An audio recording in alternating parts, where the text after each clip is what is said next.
Lo comentamos al comienzo, está escalando de intensidad la guerra comercial, las bolsas están en rojo y el cobre cae en picada, menos mal que el fin de semana. El presidente Piñera intenta además por Twitter detener el conflicto entre China y Estados Unidos, se transforma en un protagonista, no sabemos de qué rango, pero por lo menos está haciendo el intento. Se suma el desplome del comercio durante junio, ratificando el débil primer semestre.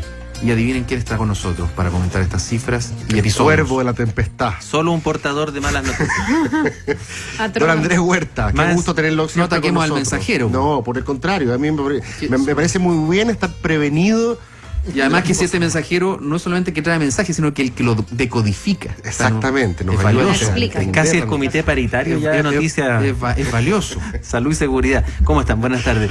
Hoy día fue un viernes súper intenso en lo económico, bastante, porque hubo muchas cifras, reacciones a lo que hizo el presidente de Estados Unidos con este nuevo arancel a otros productos. O sea, ya no son solo las manufacturas, esos grandes productos de acero que habían sido los primeros grabados, como se dice, con el arancel de Estados Unidos, sino que ahora se habla de ropa importada desde China a Estados Unidos, hasta de celulares, por $300.000 millones, un impuesto de 10% adicional que complica aún más estas relaciones que están muy tensas entre ambas potencias, a pesar que los enviados especiales de uno y otro lado están negociando.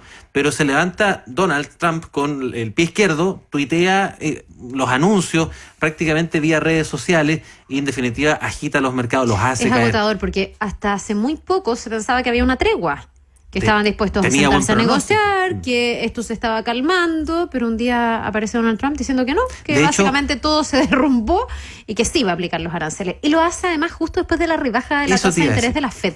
Yo no sé si es una señal interna para su propia economía, una señal para la FED de yo hago lo que quiero al final y hago un contracorriente. Bueno, internamente le está resultando. O a China, digamos. Y es que a Donald Trump no le gusta lo que hace la FED. Por eso te digo, no sé si por llevarle la contra a la FED, o es en realidad algo directamente con China que retoma lo inicial, ¿no? No descartemos nada. De hecho, habían logrado internalizar los mercados mundiales esta decisión de recortar la tasa ligeramente en 0,25 puntos el símil del Banco Central nuestro, el de Estados Unidos, pero a los 2 días aparece este anuncio del presidente Trump donde nuevamente se pone un pie ahí. Hoy día los mercados de hecho despertaron en rojo, el IPSA a nivel local cayó más de 1%, el cobre cayó 2% solo el día de hoy, el dólar se disparó a los más de 715 pesos, un alza importante porque en la semana partimos con 694 o 695 por ahí, por lo tanto las cifras claramente están complejas, pero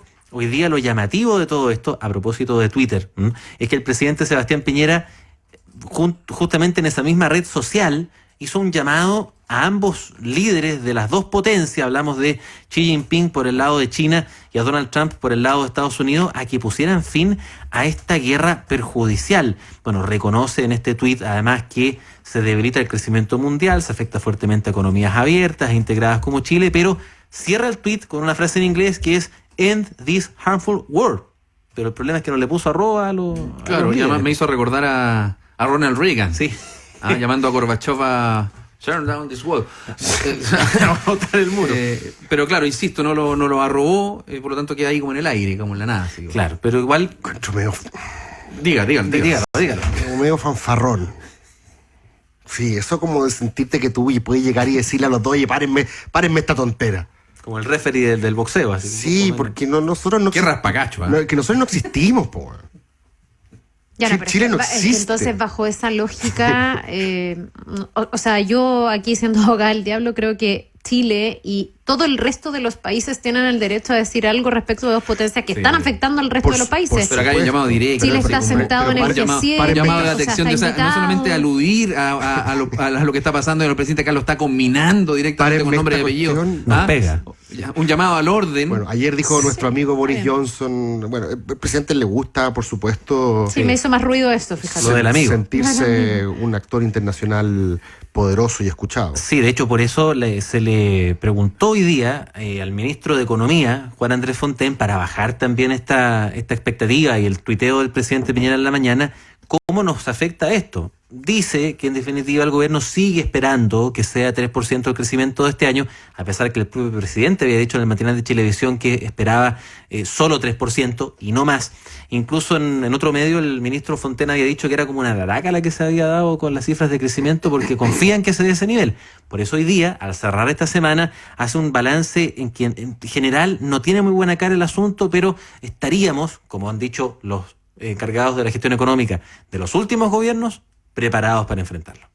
Sin lugar a dudas, es una mala noticia. La guerra comercial ha significado una desaceleración importante de la economía china, que es nuestro principal cliente, y ha afectado precios importantes de nuestras exportaciones, como es el caso del cobre y de la celulosa. Y los efectos de eso se están sintiendo en Chile. Pero la economía chilena tiene capacidad de sobreponerse a estas malas noticias. Yo soy optimista en esa materia. Creo que vamos a ver paulatinamente mejores cifras de crecimiento económico durante el segundo semestre y durante el próximo año. ¿Y cómo a propósito las proyecciones del precio del cobre? Bueno, el cobre, estamos justo además preparando el presupuesto, dijo el otro, se está preparando el presupuesto del año 2020. Tú eres parte de este engranaje, Andrés. Sí, bueno, ahí estamos. El 2020 vamos a tener un presupuesto, todavía no sabemos si más impulsor de la economía, con la típica lógica keynesiana de que cuando se crece menos hay que inyectar más recursos a esta máquina. Lo cierto es que hay un comité de expertos trabajando en las proyecciones para ver cuánto estiman tendría el precio del cobre el próximo año, que es el insumo básico para saber cómo van a estar las arcas fiscales. Oye, Andrés, ¿te puedo hacer una pregunta semántica? A ver. Recibí hoy día la pauta del programa y decía la debacle económica. Estoy leyendo ahora el libreto y dice el desplome, debacle, desplome. Puse sinónimos en Google, derrumbe. ¿Tú crees que efectivamente esa es la palabra que mejor define lo que está ocurriendo? ¿O estamos un poquito... Dijiste palabras con D, ¿no es cierto? Sí, ya, yo diría desilusión. Ya. Porque la semana conversamos con algunos dirigentes empresariales que fuera de micrófono, así ya bien lejos de la grabadora, decían que hay una desilusión, una decepción por parte de ellos, que habían cifrado esperanza, ¿no?, en lo que venía y que no se está dando. Ya, pero desilusión es menos que desplome. Es que en el fondo... Yo cuando pienso en desplome me imagino las Torres Gemelas cayéndose, así como... O sea, eso es un desplome. No estamos en el 2008 y tocamos madera para eso, porque realmente no estamos todavía en ese escenario. Estamos bajo las expectativas, pensábamos que íbamos a estar mejor, estamos permanentemente corrigiendo la proyección de crecimiento. Sí, lo que pasa es que a diferencia acá hay varios frentes abiertos. Yo creo que hay muchos flancos, cosas que evidentemente además tienen una cuota muy importante de incertidumbre. Por ejemplo, el proceso de desarrollo de nuevas tecnologías, inteligencia artificial, robotización, que hemos hablado mucho de eso. Sí.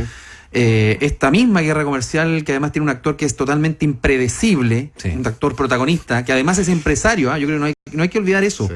Es muy delicado cuando los presidentes además tienen interés económico, porque todo lo que hagan tiene un efecto en el mercado, donde, sabiendo o no, ellos también tienen participación. Sí. O sea, siempre cuando se toma una medida de esta naturaleza, alguien pierde y alguien gana. Entonces, hay que siempre estar mirando bajo el agua qué es lo que realmente hay detrás de cada movida, cada decisión gubernamental cuando ocurren estas cosas. Y tratándose de Estados Unidos, mucho más, porque las diferencias o las decisiones tienen resultados exponenciales. No solamente en la economía interna, ya lo vemos en la economía externa y afectando como efecto dominó a todo el mundo. Ahora, yo mantengo mi tesis de que la palabra que se usa tiene que ver con la vara que se aplica. Ya. O sea, si tú hablas de desplome, yo creo, o sea, a mí me da la impresión de que no hay vara posible de un desplome, porque no sé si estamos corriendo en círculo, que derechamente porque no hay contracción. Chile se va a ir a cualquier otro lado. No hay contracción, Chile está creciendo. Claro. Obviamente que está creciendo menos de lo que a todos nos gustaría y de lo que al gobierno le gustaría. O sea, al gobierno también le gustaría que el país creciera mucho más. Lo dijo el presidente en el matinal. Yo creo que hay un pie forzado también. O sea, uno no puede abstraerse del contexto en el que tú estás. Y lamentablemente el mundo no está creciendo como a todos les gustaría. Muchos expertos hablan, además de esta contingencia, como de una nueva normalidad, de un mundo que crece mucho menos. Ya no estás viendo prácticamente ninguna latitud países que crecen a un 5%, un 4%, cada día crece menos el mundo en general. Y esa nueva normalidad hay que tomarla en cuenta, por lo tanto, para el análisis del escenario. Van a ser unas pocas economías las que van a tomar un ritmo importante de crecimiento, por ejemplo, Perú, el caso de Colombia, que están viviendo lo que vivimos nosotros la década pasada. Sí, que eso también es bastante cíclico, porque mucha gente dice, bueno, pero ¿cómo el presidente se compara con países que están creciendo menos que nosotros si hay vecinos que están creciendo más? Entonces es como autocomplaciente. Pero en el fondo también ellos están viviendo procesos que nosotros ya vivimos. Nosotros, nuestra época dorada del cobre, por ejemplo, que fue el superciclo, digamos, fue de un crecimiento súper alto, también muy apuntalado por eso. Eso es lo que están viviendo países vecinos. Pero no sé si es al revés. Yo creo que ellos son la excepción del mundo. No son, yo creo que eso es correcto. Sí, claro, y aparte seguimos dependiendo de factores tan tradicionales como el precio del cobre, que se incluye en estas proyecciones y en estos cálculos. Por ejemplo, la alerta hoy día justo se prendió por esta caída, está en el nivel de los $2.60 la libra.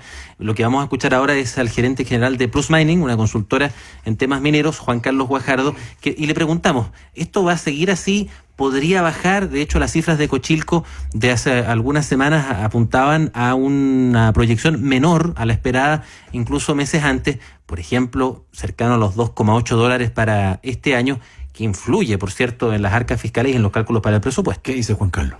2,5 podría ser un siguiente test para el precio del cobre, si es que todos estos escenarios negativos se siguen consolidando. Al parecer, vamos en esa dirección. Habría que observar, y la verdad que es un nivel peligroso, porque ya a 2,5 yo diría que hay varias compañías mineras de mayor costo de producción que van a empezar a pasarlo mal. Estamos entrando en una zona más difícil, ¿no? Para la industria del cobre. Claro, una proyección difícil que no tiene que ver necesariamente con la demanda internacional del cobre, que tiene que ver además con procesos productivos, que tiene que ver además con desgaste del mineral. Va bajando la ley progresivamente, claro. Y tanto las estatales como las privadas están tratando de explotar nuevos yacimientos, aprovechando infraestructura que ya existe para inyectarle de la nueva para seguir manteniendo los niveles de ley. Y sacrificando incluso producción, sacando menos incluso. Claro, entonces es súper complejo, mientras los costos y también todo lo que tiene que ver con el factor humano, digamos, también es caro. El cobre. Sí, de hecho, a propósito de cobre, ha sido tema, digo. En 2 semanas más se inaugura Chuquicamata Subterránea, que va a ser la última actividad ya de Nelson Pizarro como presidente ejecutivo de Codelco, y también con el giro que va a tener eso para la productividad del histórico yacimiento, ver qué va a pasar ahí con nuevas tecnologías. Se está probando precisamente un nuevo sistema y ver si va a ser más aporte. Que además es todo robotizado. Además, ¿qué pasa con el empleo? Gran parte, digamos. Entonces ahí tiene un efecto también en el mercado laboral. Sí, como dato para el cierre, el lunes a las 8:30 de la mañana sale el IMASEC del mes de junio. Las proyecciones no son muy buenas, ¿no? No. De hecho, el insumo que bien decía Gerson al inicio de la nota, adicional, ya tenemos muchas proyecciones, el comercio reportó una caída el primer semestre que los circunscribe como el peor primera mitad de año desde los últimos 10 años. La Cámara de Comercio de Santiago decía que hubo un retroceso en junio de menos 0,9%, lo que hace que el semestre avanzara solo 0,5%.